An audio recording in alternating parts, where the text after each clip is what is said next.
सपनों की सजीली चुनरिया, मेहंदी की रंगीले बूटे, सपनों की सजीली चुनरिया, मेहंदी की रंगीले बूटे, तेरे प्यार बिना सब झूठे, तेरे प्यार बिना सब झूठे, पाँव की छनकती झांझर, हाथों की ठनकती कंगन, और तेरा रास्ता देखे साजन, तेरा रास्ता देखे साजन।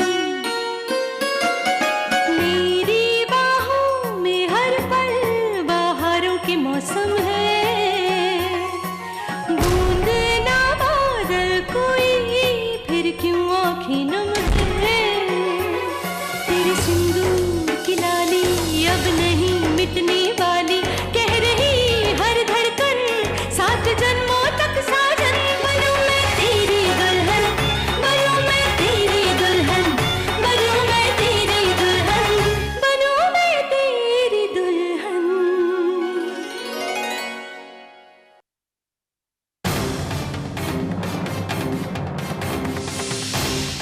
भारत, भारत तूने खाया तो नहीं ना बेटा?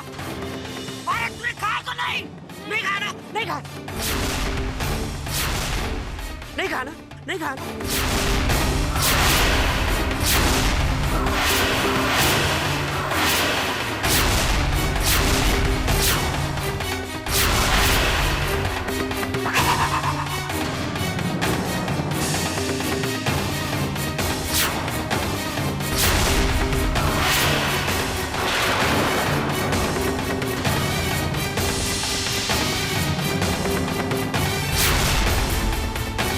तू ठीक तो है ना? हाँ भारत तू ठीक तो है ना? पापा, पापा, पापा ठीक हो गए।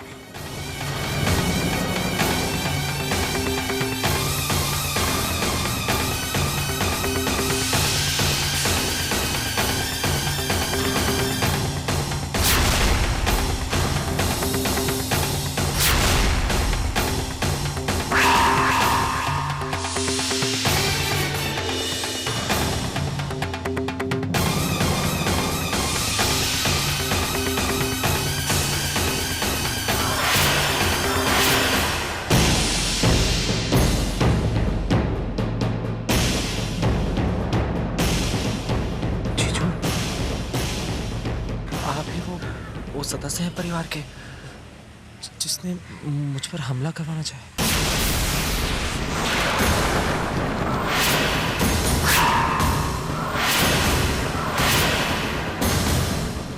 आपने अपाहिज होने की आड़ में मुझे मरवाना चाहा। मैं तुम्हें मरवाना? मैं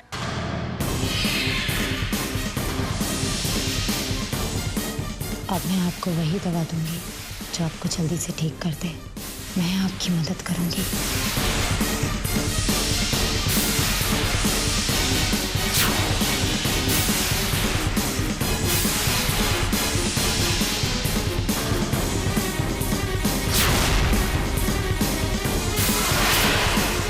रुकिए, मेरा मतलब है कि आप लोगों ने सब कुछ ठीक से चेक कर लिया ना? देखिए, कोई भी जल्दबाजी मत कीजिए।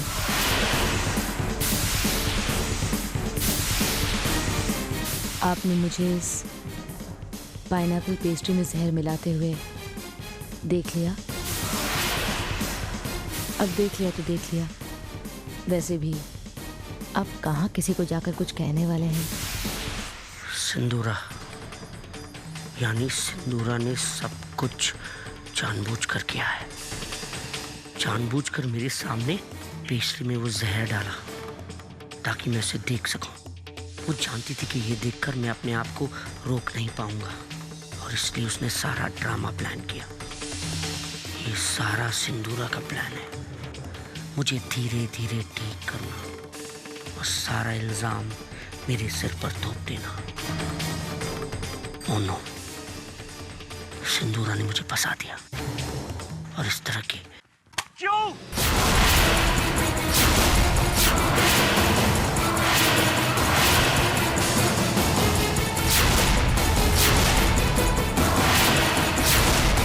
बाबा की बराबरी का होता दिया मैंने आपको। इतनी प्यार, इतनी इज्जत, और आपने अमीर और कामयाब होने के लिए मुझे एक जरिया बनाया, बस और कुछ नहीं। नहीं सागर, Stop!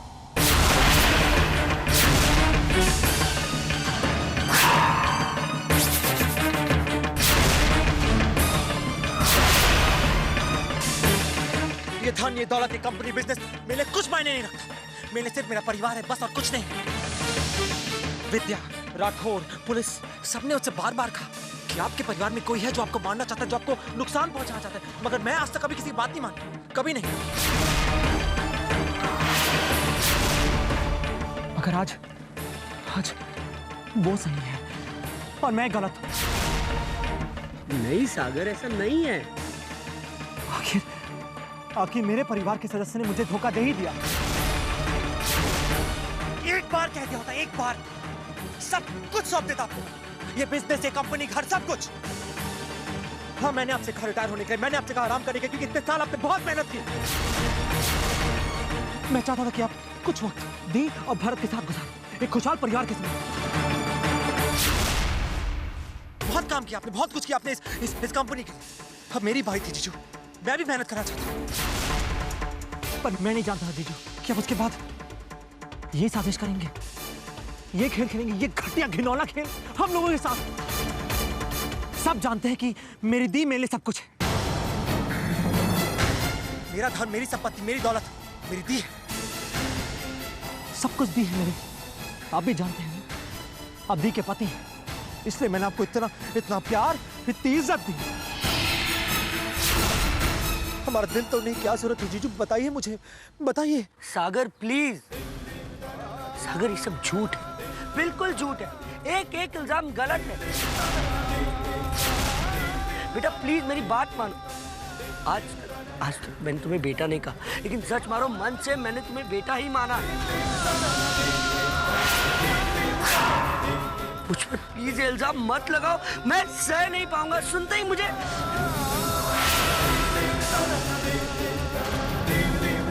सागर प्लीज मेरी बात। बस, क्यों सुनो आपकी बात मैं, क्यों? मुझे लगा कि आप एक ऐसे इंसान हैं जो ठीक से बोल भी नहीं सकते, मगर आपने अपाहिज बनकर नाटक किया, चुपचाप कोने बैठकर आप सब कुछ देखते रहे। जीजू, अगर सचमुच आपको कुछ कहना था मुझसे, तो इतने दिन आप चुप क्यों रहे, बताइए मुझे। एक बीमार अपाहिज इंसान की बात ना बताने की कौन सी वजह हो सकती है कि वो ठीक हो रहा है? बताइए मुझे, कौन सी वजह हो सकती है, जबकि पूरा परिवार दुआ कर रहा है कि आप ठीक हो जाएं। क्या आपने मुझसे कहा, दी से कहा, विद्या से कहा आप ठीक हो रहे हैं? तुम बताओ, क्या तुम जानते थे कि जीजू ठीक हो रहे हैं? बताओ विद्या, बताओ मुझे। हमें कुछ नहीं पता था, पर चाचा कुछ कहना चाह रहे हैं। क्या? ऐसी कितनी बातें होंगी जो उन्हें पता होंगी, हमें नहीं पता है। आप मौका क्यों नहीं देते उन्हें? पूछिए ना उनसे, वो क्या कहना चाह रहे हैं। क्या कहना चाह रहे हैं?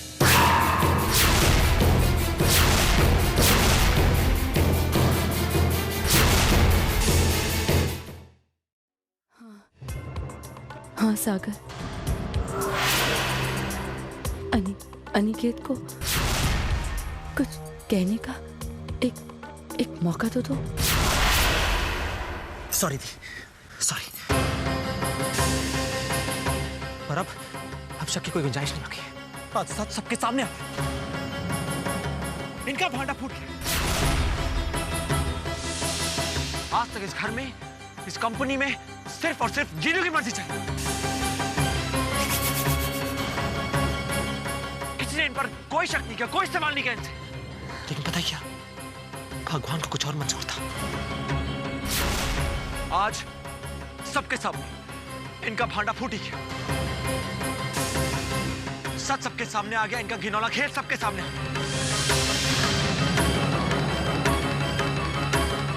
मैंने आप सबसे एक बात छिपाई। उस दिन जब रात को मेरा अटैक हुआ, तलाशी के बाद खिड़की के पास एक तावीज मिली। जानते हैं ना किसकी तावीज थी वो? इनकी। जानते हैं ना, वो तावीज मैंने आपको दी थी। वो था पहला सबूत। दूसरा मोबाइल फोन, तीसरा सिम कार्ड जो इनके नाम पर था। उस मोबाइल फोन से इन्होंने बलवंत को बहुत सारे फोन किए। मार्केट से धड़ाधड़ कंपनी के शेयर इन्होंने उठाए। ये सब ये सब इस बात को प्रूव कर रहे हैं कि ये सब कुछ इन्होंने करवाया। असली गुनहगार आप सबके सामने है, हमारे प्यारे जीजू।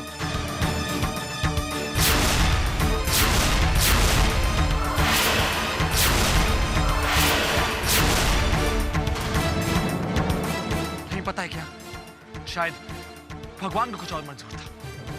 इनका सच सबके सामने आ गया। आखिर इन्हें अपनी कुर्सी छोड़नी पड़ी, उठना ही पड़ा।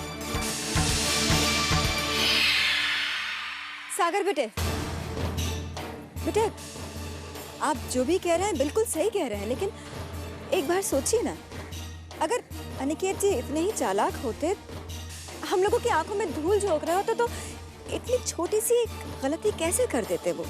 बोलिए।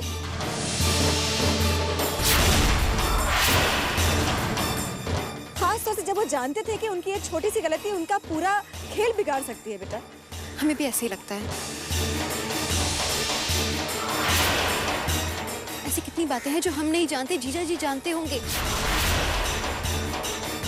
और हमें उन्हें एक मौका देना चाहिए बोलने का।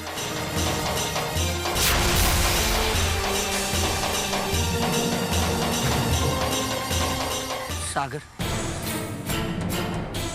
आज अगर मैं उठा उसकी एक वजह है, क्योंकि जो पेस्ट्री भारत खाने वाला था उसमें जहर था।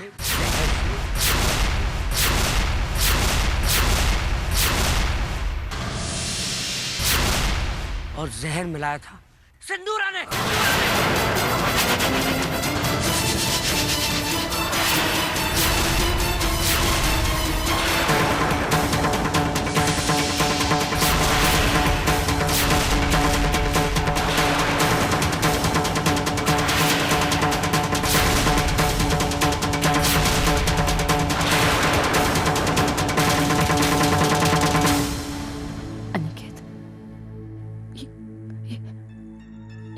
ये कह क्या रहे हैं आप? प्लीज अपना नाटक बंद करो।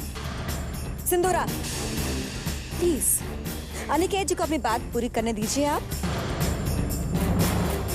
सागर, मैंने खुद अपनी आंखों से देखा, सिंदूरा ने पेस्ट में जहर मिलाया था।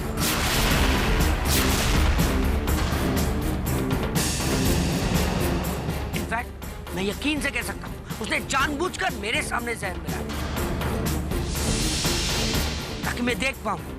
मुझे लगा वो पेस्ट्री तुम्हारे लिए, लेकिन ये सब नाटक था, इसकी चाल थी। ये चाहती थी कि मैं बलि का बकरा बनूं और इसकी सारी करनियों का फल मेरे सिर पर आए।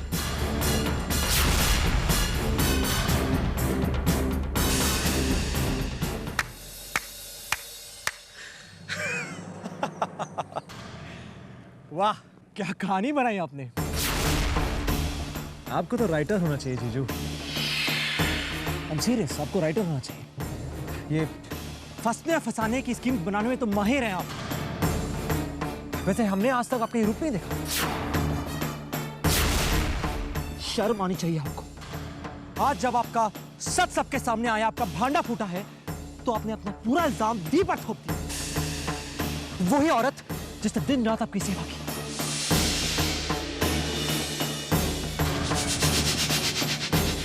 जिसने इतने बलिदान दिए आपके लिए, जिसने इतनी पूजा की आपके लिए, और आज आपने यह सिला दिया, अपने हिस्से का इल्जाम उन पर थोप दिया। पता है क्या, जिस रात उस खिड़की के पास वो ताबीज मिली, आप जानते हैं वो ताबीज खिड़की के पास किसको मिली? आपकी पत्नी और मेरी दी को मिली। और हमने चुपचाप वो ताबीज अपने पास रखी, मुझे भी नहीं बताया, क्योंकि सिर्फ शक की उंगलियां आप पर उठती और कुछ नहीं। जानते हैं आपने बहुत आसानी से सब कुछ कह दिया, ये सोचते हुए कि सबका ध्यान जो है वो सच से हट जाएगा, मगर नहीं, मेरा ध्यान सच से नहीं हटने वाला, क्योंकि सच बहुत दिनों बाद बाहर आया है। सच ये है कि इस घर के लिए, इस परिवार के लिए और मेरे लिए सिर्फ आप एक गुनहगार है और कुछ नहीं।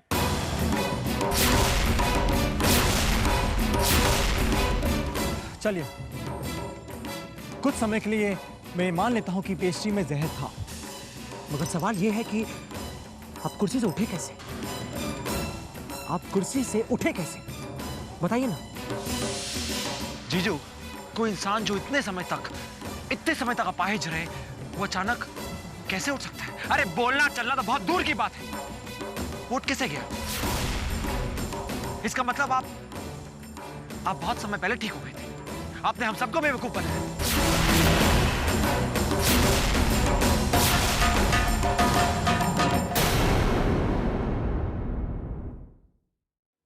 सबको बेवकूफ बनाया। और आप चाहते हैं कि मैं आपकी इस बकवास को मानूं? आपने सबसे झूठ कहा और आप ये कह रहे हैं कि आपने ये सब मेरी हिफाजत के लिए किया है।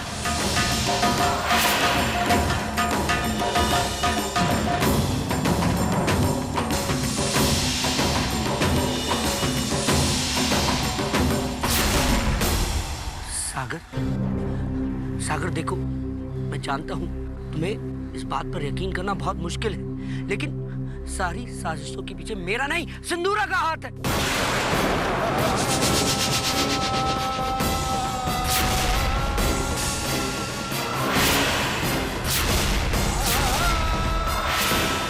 बेटा, तुम अपनी दी को जानते नहीं हो, मैं जानता हूं। हाँ, मैं आज तक चुप रहा, मैंने किसी को नहीं बताया कि मैं ठीक हूं। उसका एक ही कारण है, सिंदूरा।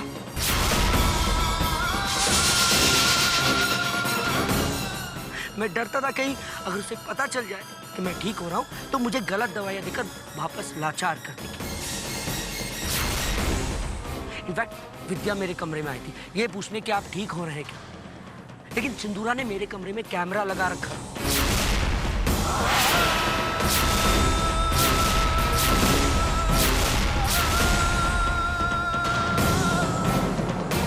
मुझे और ना ही मेरे पूरे परिवार को आपकी बकवास सुननी है।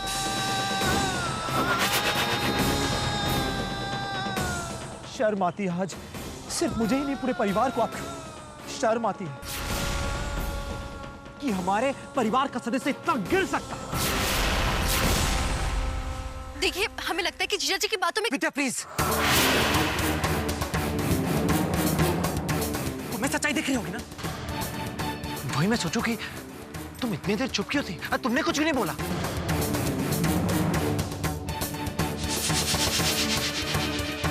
तुम तो वो क्या कहते हैं, राजा सत्यवादी हरिश्चंद्र के असूलों पर चलने वाली हो, राइट? या फिर तुम भी इनके बातों में आ गई?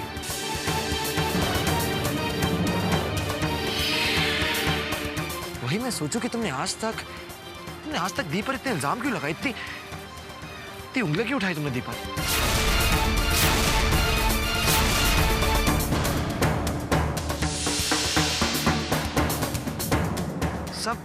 सब इनकी सिखाई हुई बातें थी, सब ना, है ना, राइट?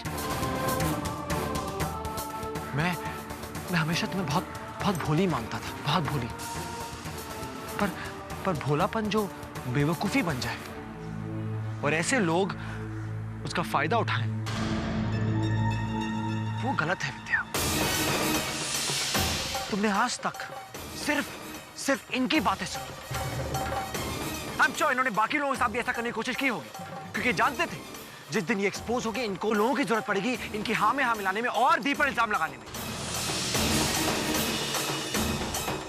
इन्होंने बहुत कोशिश की होगी सबको फंसाने की, लेकिन तुम जो इतनी भोली निकली वो भोली हो।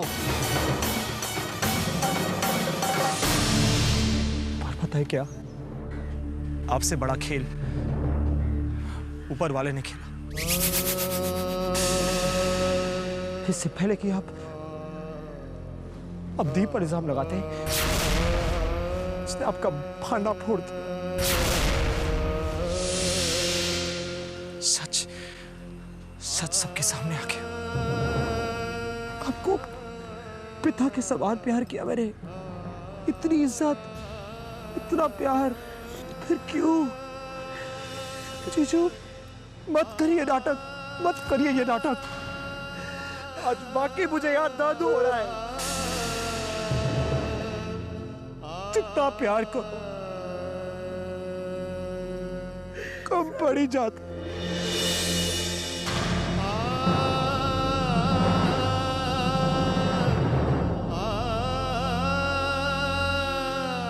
दिल तोड़ा आपने मेरा जीजू। कभी सोचा भी नहीं था कि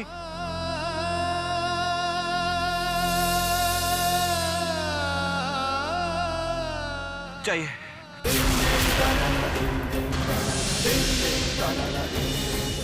हमारे घर से, हम सबकी जिंदगी से हमेशा के लिए चले जाइए। चाहिए, बस चले जाइए और दोबारा हमें अपनी सूरत पर दिखाइएगा प्लीज।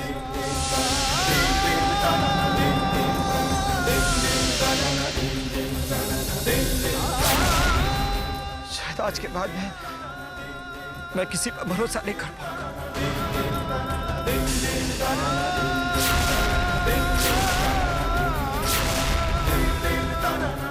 इससे पहले मैं कुछ कर बैठूं। चले जाइए।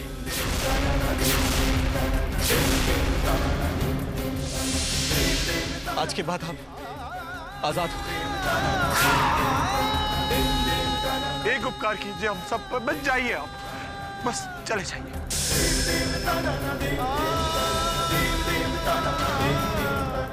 ये क्या हो गया? अनिकेत आजाद? ये तो प्रॉब्लम है, क्योंकि जब तक ये आजाद रहेंगे मुझे चैन से जीने नहीं देंगे।